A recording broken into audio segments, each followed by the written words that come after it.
करूंगा, लेकिन हम ये भूल जाते हैं कि कल कभी नहीं आता। भविष्य की योजनाएं कभी पूरी नहीं होती।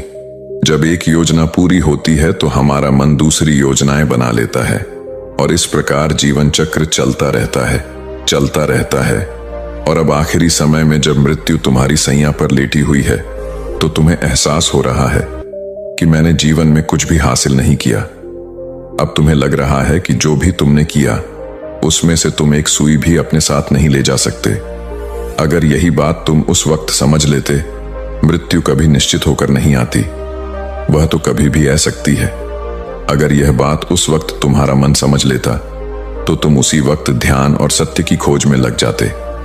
तुम कोई ऐसी चीज खोजने की कोशिश करते जो तुम्हारे साथ जा सके, जो तुम्हें परिपूर्णता से मरने का मार्ग दिखा सके।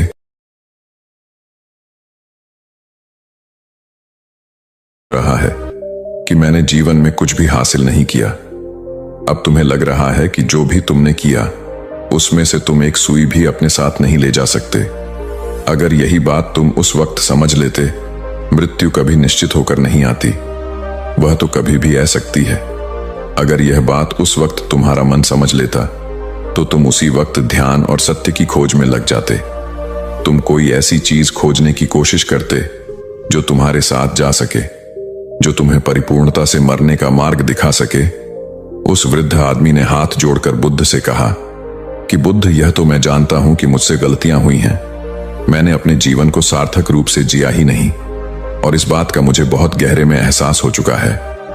लेकिन मैं आपसे फिर से वही सूत्र जानना चाहता हूं कि क्या मैं परिपूर्ण